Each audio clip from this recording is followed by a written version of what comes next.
Hello everyone, I am Akash Gaur. Welcome back to your Indian medical lecture. सबसे important चीज़ लेकर आया हूँ, डाइजेस्टिव सिस्टम, पाचन तंत्र। हिंदी प्लस इंग्लिश दोनों लैंग्वेज में समझाऊंगा। दोनों लैंग्वेज में आपको नोट्स देने वाला हूँ। वीडियो लंबा होने वाला है। पाचन तंत्र, डाइजेस्टिव सिस्टम वैसे भी खुद में एक बहुत बड़ा टॉपिक है, छोटा सा टॉपिक है नहीं। एक वीडियो में समझा नहीं पाऊंगा। 2 पार्ट आएंगे। पार्ट 1 में ओरल कैविटी तक कंप्लीट करूंगा। पार्ट 2 इसके बाद 12 घंटे के बाद आपको दूसरा पार्ट मिल जाएगा। स्टार्ट करता हूँ। देखो, चैनल को सब्सक्राइब कर लो, वीडियो को लाइक कर लो। आपके लिए बहुत ही इंपॉर्टेंट टॉपिक को लेकर आता हूँ, हिंदी प्लस इंग्लिश दोनों लैंग्वेज में। इसमें मैं सारे एमसीक्यू डिस्कस करूंगा कि कौन कौन से एमसीक्यू कहाँ कहाँ पूछे गए। यदि आप कंपटीशन एग्जाम की प्रिपरेशन कर रहे हो, आप लोग के लिए ये चैनल बहुत इंपॉर्टेंट है। एक एक पॉइंट, एक एक चीज़ें बिल्कुल मैं आपको क्रिस्टल क्लियर करके दूंगा। कहीं से कहीं तक कोई भी डाउट नहीं रहेंगे। मेरी जिम्मेदारी है, वीडियो पूरा देखो। आपको देखना पड़ेगा पूरा वीडियो, पूरी चीज़ें मैं क्लियर करूंगा। स्टार्ट करते हैं। पाचन तंत्र यानी कि डाइजेस्टिव सिस्टम जिसे हम कहते हैं, होता क्या है देखना। हिंदी प्लस इंग्लिश दोनों में समझाऊंगा। Digestive system is made up group of organ. Simple बात है, ग्रुप ऑफ ऑर्गन से मिलकर बना होता है। Which main function is break down of food molecule into small molecule and this small food molecule convert into energy. Simply Hindi में समझ लीजिए, पाचन तंत्र कई प्रकार के अंगों से मिलकर बना होता है। देखो, डाइजेस्टिव सिस्टम खुद में एक ऑर्गन नहीं है, बहुत सारे ऑर्गन मिलते हैं तब जाके बनता है आपका डाइजेस्टिव सिस्टम, जिसका मुख्य कार्य भोजन को छोटे छोटे अणुओं में तोड़ने का होता है। क्या होता है डाइजेस्टिव सिस्टम का मतलब ये है कि डाइजेशन का मतलब तोड़ना। तोड़ने का मतलब होता है सिंपली ब्रेक डाउन करना। किस चीज़ का ब्रेक डाउन करना? फूड के मॉलिक्यूल का ब्रेक डाउन करना। फूड मॉलिक्यूल क्या? जो हम खाना खाएंगे, चपाती खाते हैं, रोटियां खाते हैं, वो पहले माउथ में जाएगी, टूटेगी, स्टमक में जाएगी, फिर टूटेगी, फिर एनर्जी में कन्वर्ट होगी। Are you getting my point? तो यहाँ से मैं समझाना ये चाहता हूँ कि ये बोल रहा है कि डाइजेस्टिव सिस्टम बहुत सारे अंगों से मिलकर बना होता है, जिनका मुख्य कार्य भोजन को छोटे छोटे अणुओं में तोड़ने का होता है और यह अणु एनर्जी में बदल जाते हैं। अब आपने सपोज दैट, सिंपल बात बताता हूँ कि आपने आज एक रोटी खाई, क्या वो रोटी डायरेक्टली आपके ब्लड में चली जाएगी? नहीं जाएगी ना।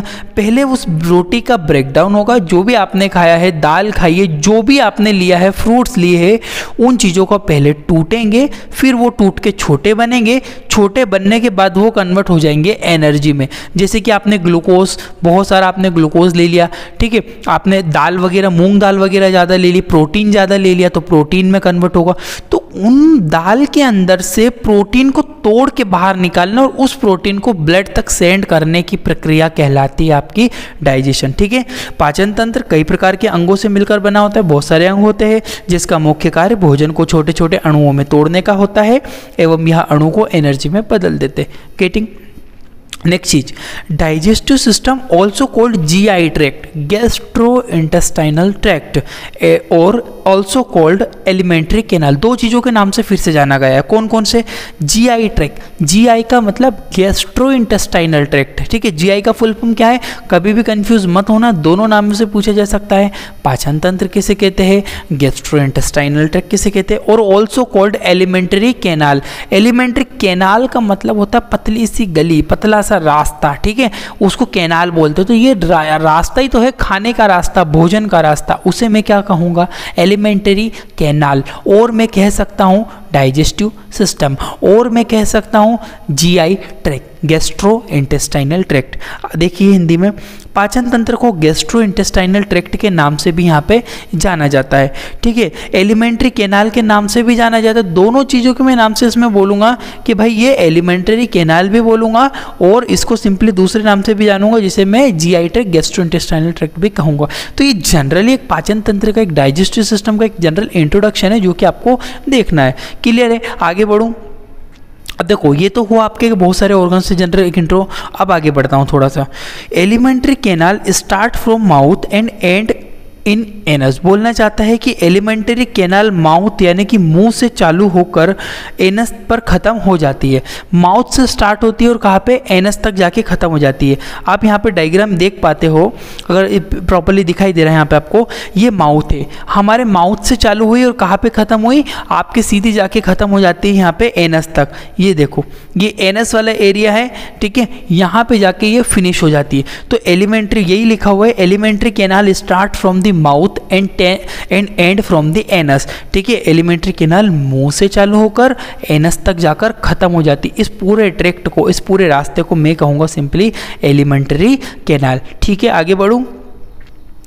Length of alimentary canal 8 to 10 metre 30 centimetre. ये क्वेश्चन आपको बहुत बार कंपटीशन एग्जामों में पूछा गया है। क्या कि एलिमेंट्री कैनाल की लंबाई कितनी होती है, कितनी लेंथ होती, कितनी होती है। एलिमेंट्री कैनाल की लंबाई लगभग 8 से 10 मीटर लंबी होती है, यानी कि 30 सेंटीमीटर। या तो मैं बोल दूँ 30 सेंटीमीटर है, या फिर 8 से 10 मीटर तक लंबी हो सकती है। ठीक है, क्लियर है। आगे बढ़ूँ मैं।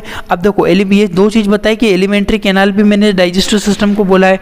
अब ये एलिमेंट्री कैनाल में इसकी लेंथ बताई है मैंने, और एलिमेंट्री कैनाल कहाँ से चालू होती है, माउथ से। खत्म कहाँ पे हो जाती है, माउथ से चालू होकर एनस तक फिनिश हो जाती है। इसे हम एलिमेंट्री कैनाल कहते हैं। आगे बढ़े। एक्टिविटी ऑफ डाइजेस्टिव सिस्टम, पाचन तंत्र की क्रिया। ये बहुत इंपॉर्टेंट क्वेश्चन है, आपको समझना। अब देखो सिंपल बात है, आप खाना खा रहे हो, टूट के आपके, जैसे कि आपने मूंग दाल खाई, मूंग दाल में प्रोटीन है, वो जाके आपके इंटेस्टाइन में जाके एब्जॉर्ब होकर रक्त में चला गया। पर ये प्रोसेस होने में कौन कौन से चरण, कौन कौन से स्टेप से गुजरना पड़ता है।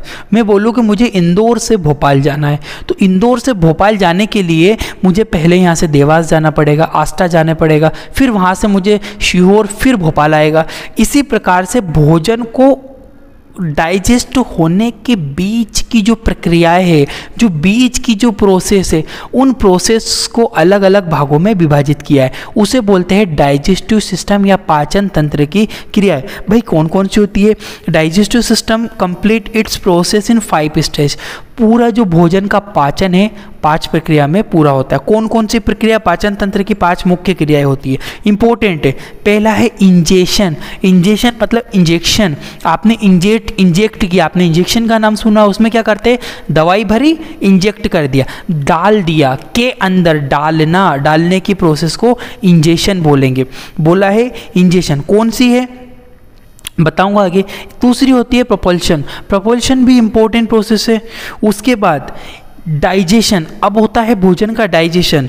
उसके बाद होता है एब्जॉर्प्शन, और उसके बाद होता है एलिमिनेशन। ठीक है, 4 प्रक्रियाएं, 5 चरण है टोटल। 5 चरणों में कंप्लीट हुई है डाइजेशन की प्रक्रिया। Ingestion, propulsions, digestion, absorption, elimination. अब इन 5 प्रक्रियाओं को छोटी छोटी करके मैं आपको एक्सप्लेन करता हूँ। Step number 1, ingestion. इंजेशन क्या है, बोलना चाहता है in this process food is received by mouth. भोजन को मुंह के अंदर लिया जाता है। ठीक है, इस प्रक्रिया में भोजन को मुंह के अंदर लिया जाता है। सबसे पहले मैं क्या करूँगा, कोई भी खाना खाऊंगा, पाचन की क्रिया क्या है, डाइजेशन। सबसे पहले मैंने खाना खाया, सबसे पहले कहाँ आएगा, स्टमक में तो जाएगा नहीं, डायरेक्टली पहले आएगा माउथ में। पहले क्या करूँगा, चबाने का काम करूंगा। ठीक है, तो इसको क्या बोलूँगा, इंजेशन। सिंपली इंजेशन में आया, मुंह के अंदर आया है फूड। उसके बाद दूसरी प्रोसेस है प्रोपल्शन। प्रोपल्शन मतलब क्या होता है, इन this step food is move in the stomach. इस प्रक्रिया में भोजन, ये देखो, इस प्रक्रिया में भोजन स्टमक की तरफ जाने लगता है। पहले क्या करा, फूड मुंह में आया, इसको बोला इंजेशन। फूड मुंह में आने के बाद, चबाने के बाद कहाँ गया, स्टमक में जाएगा। ठीक है, ईसोफेगस से होकर स्टमक में जाएगा, उसको प्रोपल्शंस बोलूँगा। ठीक है, स्टेप नंबर 3 में बोलता है डाइजेशन। कैसे पाचन होता है, 2 प्रकार से डाइजेशन होते हैं। इंपॉर्टेंट चीज़ें याद रखना, 2 प्रकार के डाइजेशन होते हैं। कैसे कैसे डाइजेशन होते हैं, एक होता है मैकेनिकल ब्रेकडाउन या मैकेनिकल डाइजेशन। अब ये मैकेनिकल ब्रेकडाउन क्या होता है, मैकेनिक आपने सुना हो तो वो करता क्या है भाई, अपने हाथ पैरों से मेहनत करता है। मैकेनिकल क्या करता है, मैकेनिक क्या करता है, आपने गाड़ी के दुकानों पे गए, तो आप मैकेनिक के यहाँ गए, आपने बोला मेरी गाड़ी खराब हुई है, तो वो हाथों से पाने पिंचिस से सही करेगा ना। मैकेनिकल ब्रेकडाउन, मैकेनिकल चीज़ क्या है, दांत, टीथ, ये दबाने का काम करेंगे, तोड़ने का काम करेंगे। ठीक है, mechanical breakdown, in this step food is breakdown bye mouth और टीथ, मुंह और दांतों के द्वारा। ठीक है, इस प्रक्रिया में भोजन को दांतों के द्वारा तोड़ा जाता है। पहले रोटी खाई, डायरेक्टली स्टमक में तो भेज नहीं सकता हूँ, पहले उसको चबाऊंगा, उसको बोलूँगा मैकेनिकल ब्रेकडाउन। दूसरी चीज़ आती है मेरी केमिकल। अब देखो क्लियर है भाई, मैकेनिकल मतलब जो काम करे, केमिकल, मैकेनिकल ब्रेकडाउन और केमिकल। केमिकल ब्रेकडाउन में सिंपल बात समझ, ब्रेकडाउन मतलब तोड़ना, केमिकल के द्वारा तोड़ना, ठीक है। इन दिस स्टेप देखो, in this step large food molecule is break down into small molecule by using a different enzyme. बोलना चाहता है कि भोजन के बड़े बड़े अणुओं को एंजाइम की सहायता से करके छोटे छोटे अणुओं को तोड़ा जाता है। रोटियां खाई, माउथ ने चबाया, पहले हुआ मैकेनिकल ब्रेकडाउन। मैकेनिकल ब्रेकडाउन एक ऐसी प्रक्रिया है, एक ऐसी प्रोसेस है जिसमें भोजन के बड़े बड़े मॉलिक्यूल को आपके मुंह के द्वारा चबाया जाता है। फिर आता है केमिकल ब्रेकडाउन।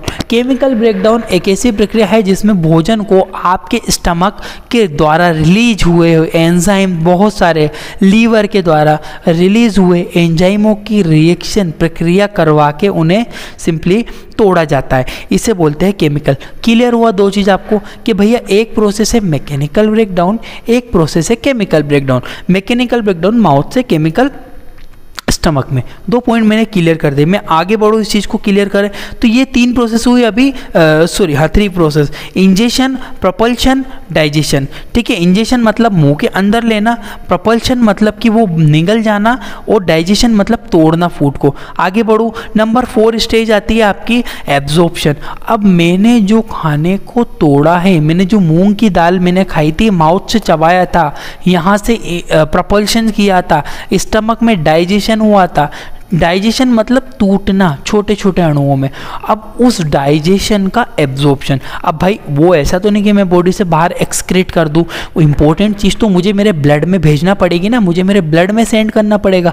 उस प्रोसेस को बोलूँगा एब्जॉर्प्शन। क्या होता है absorption? In this step important digested molecule is absorbed bye intestine.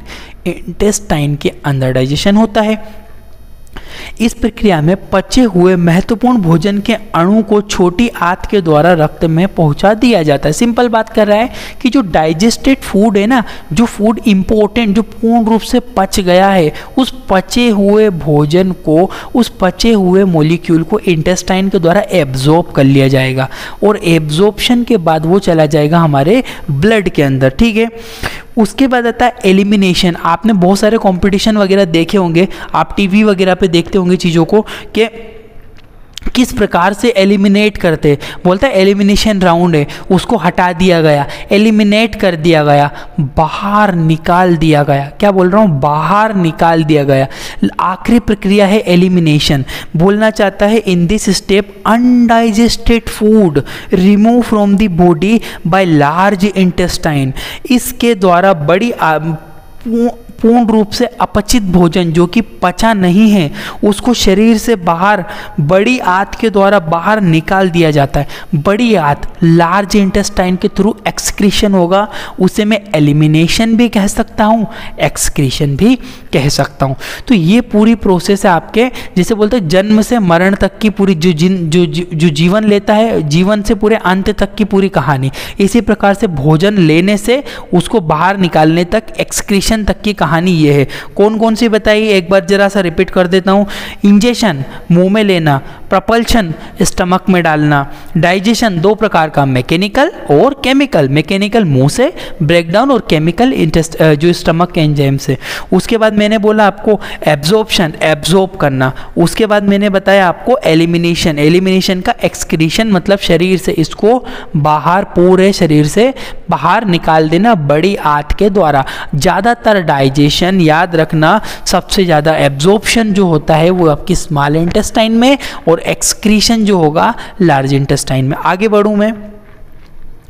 अब आता है ऑर्गन्स ऑफ डाइजेस्टिव सिस्टम। सबसे इंपॉर्टेंट चीज स्टार्ट होती है ऑर्गन्स। यही तो आप चीज देख रहे थे कि क्या क्या ऑर्गन आते हैं, कौन कौन से ऑर्गन्स होते हैं। देखो भैया ऑर्गन्स कौन कौन से होते हैं। प्राइमरी ऑर्गन, 2 प्रकार के ऑर्गन आएंगे, एक होता है एसेसरी ऑर्गन, एक होता है प्राइमरी ऑर्गन। प्राइमरी ऑर्गन्स क्या होते हैं देखिए जरा। प्राइमरी ऑर्गन्स में मैं क्या क्या बताने वाला हूँ आपको। प्राइमरी ऑर्गन्स में सिंपली डिस्कस करूंगा। इन दिस टाइप ऑफ मतलब जो प्राइमरी ऑर्गन्स होते हैं, in this type of special type of organs which is directly involve in a digestion. बोलना चाहता है कि जो प्राइमरी ऑर्गन होते हैं ये डायरेक्टली, सीधे सीधे इन्वॉल्व होते हैं डाइजेशन की प्रक्रिया में। यह विशेष प्रकार के अंग होते हैं जो कि सीधे पाचन में सहायता करते। कौन से? Primary organ. भाई होते कौन कौन से? Mouth, pharynx, oesophagus, stomach, small intestine, large intestine. ठीक है, तो ये जो मैंने बताया आपको mouth, pharynx, oesophagus, stomach, small intestine, large intestine, ये डायरेक्ट प्रत्यक्ष, दो प्रकार होता है, प्रत्यक्ष और अप्रत्यक्ष, दो प्रकार से मदद होती है। हम बोलते हैं कि यार उसने दिखावा नहीं किया पर मदद करी, तो वो अप्रत्यक्ष रूप से मदद हुई। सामने नहीं आया, वो सामने खड़ा होके नहीं आया पर उसने मेरी मदद जरूर की, भले वो खुद मेरी मदद करने नहीं आया पर उसने मेरी मदद की। जैसे कि मुझे ज़रूरत है पैसों की, सामने वाले ने मुझे पैसे दे दिए पर वो खुद मुझे मदद करने नहीं आया, समझ रहे हो आप बात को। पर एक आदमी था जो बेचारा खुद मदद करने आ गया, ठीक है, उसने मुझे किसी चीज़ का सहारा नहीं दिया, वो मेरे साथ खुद मदद करने लगा। तो दो प्रकार से, इसी प्रकार से डाइजेशन में एक तो खुद डाइजेशन करेंगे और एक डाइजेशन में मदद करेंगे, पाचन की क्रिया में मदद करेंगे और दूसरे खुद पाचन करवाएंगे। समझ में आ रहा है, एक तो पाचन की क्रिया में मदद करना, दूसरा खुद पाचन करना। ठीक है, जो खुद पाचन करेंगे, प्रत्यक्ष रूप से डायरेक्टली इन्वॉल्व होते हैं, उन्हें बोलूँगा प्राइमरी डाइजेस्टिव ऑर्गन। ठीक है, देखो कौन को, इनको वन बाय वन डिस्कस करूंगा। Mouth, pharynx, oesophagus, stomach, small intestine, large intestine, सबको बताऊंगा मैं। पहले हम देख लेते हैं एसेसरी ऑर्गन क्या होते हैं। देखो पहले मैंने बताया प्राइमरी ऑर्गन जो कि प्रत्यक्ष रूप से इन्वॉल्व होते हैं, और मैंने दूसरा बताया आपको एसेसरी ऑर्गन जो कि डायरेक्टली इन्वॉल्व नहीं होते पर फिर भी डाइजेशन में मदद करते, अप्रत्यक्ष रूप से मदद करते। कैसे करते भैया अप्रत्यक्ष रूप से मदद? In this type this is also important organ which help to digestion but it is not directly involved in digestion। खुद डायरेक्टली इन्वॉल्व नहीं होते हैं पर मदद करते, कैसे? अपने एंजाइम्स को देकर। ठीक है, यह भी महत्वपूर्ण अंग होते हैं। कौन कौन से? एसेसरी ऑर्गन भी इंपॉर्टेंट होते हैं जो कि पाचन में सहायता करते हैं। यह सीधे पाचन में मदद नहीं करते पर यह पाचन की क्रिया में अप्रत्यक्ष रूप से शामिल होते हैं। अप्रत्यक्ष रूप से दिखावा नहीं करेंगे पर मदद जरूर करेंगे। कौन कौन से? टीथ, दांत, टंग, जीभान, सलाइवरी ग्लैंड, पेंक्रियास, लीवर। ठीक है, लीवर का सबसे इंपॉर्टेंट रोल होता है। लीवर हुआ आपका, लीवर हुआ, पेंक्रियास हुआ, स्टमक नहीं, केवल लीवर और पेंक्रियास। गॉल ब्लेडर हुआ, भाई गॉल ब्लेडर खुद पाचन नहीं करता है, गॉल ब्लेडर अपना जूस देता है, उसके थ्रू पाचन होता है। ठीक है, लीवर अपना एंजाइम्स प्रोड्यूस करता है, वो पाचन करता है, लीवर खुद डाइजेशन नहीं करेगा। पेंक्रियास, पेंक्रियास डाइजेशन नहीं करता पर पेंक्रियास अपना पेंक्रियाटिक जूस प्रदान करता है, अपना इंसुलिन देता है जो कि शुगर पे मेंटेन रखता है, डाइजेशन में मदद करता है। इसके अलावा और भी हो सकते हैं।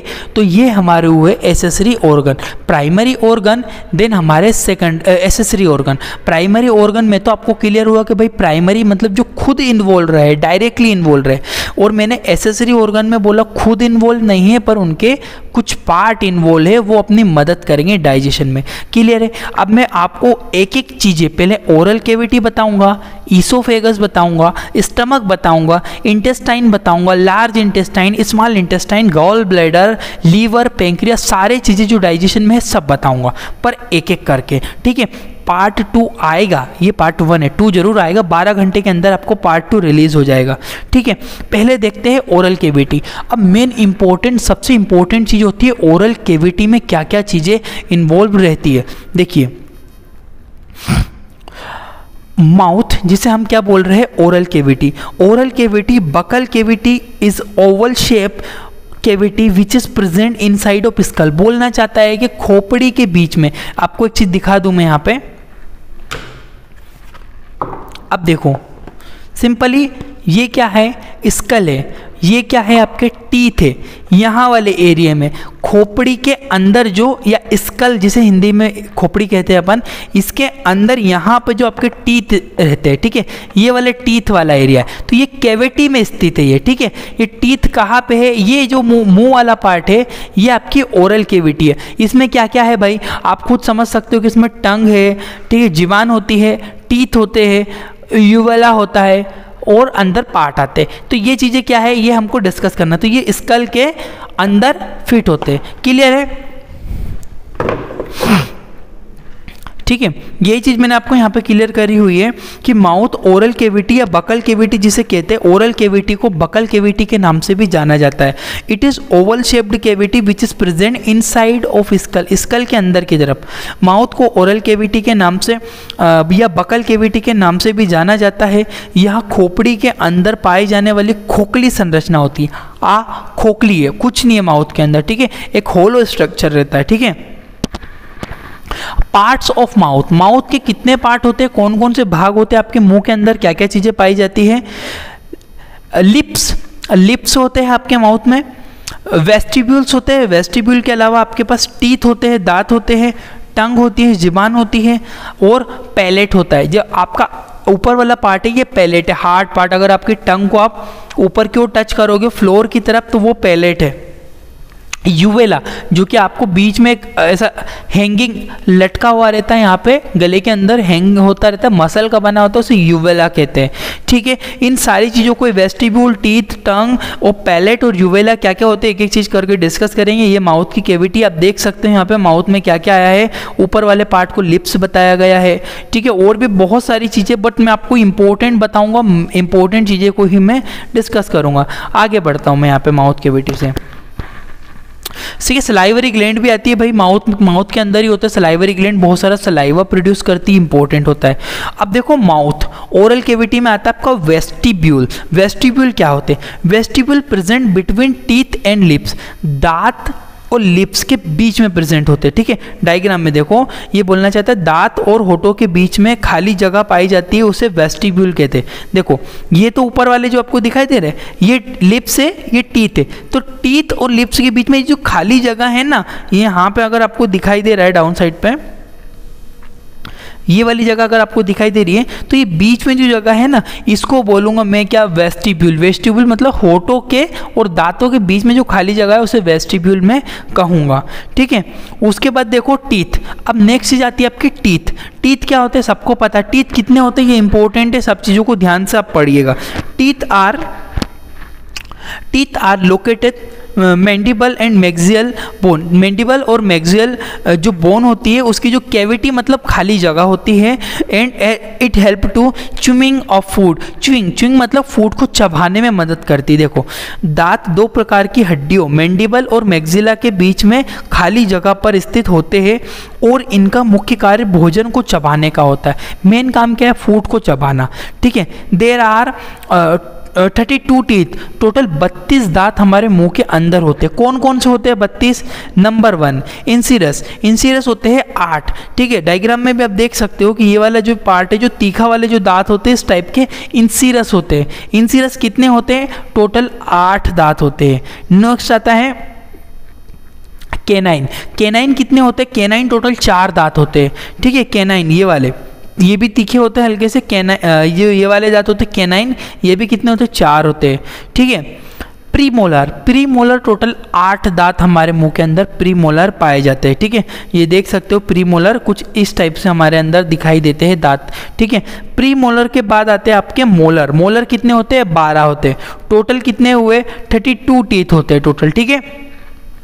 टोटल टीथ कितने हो गए? 32। जितने नीचे होते हैं उतने ही ऊपर होते हैं, दोनों की क्वांटिटी सेम होती है, ठीक है, कभी भी चेंजेस नहीं आता है। तो याद रखिएगा इंसीरस, कैनाइन, प्रीमोलर एंड मोलर, ठीक है। 4 प्रकार के दांत आपके मुंह के अंदर पाए जाते हैं, इंसीरस, कैनाइन, प्रीमोलर एंड मोलर, ठीक है। इंपॉर्टेंट है, याद रखिएगा, भूलिएगा मत। इनको एग्जाम में, कंपटीशन एग्जाम में बहुत बार ही ये चीज़ें पूछी जाती है और वहाँ पे बच्चे कंफ्यूज हो जाते हैं, जवाब नहीं दे पाते, चीज़ों को क्लियर नहीं कर पाते। तो आपको समझना।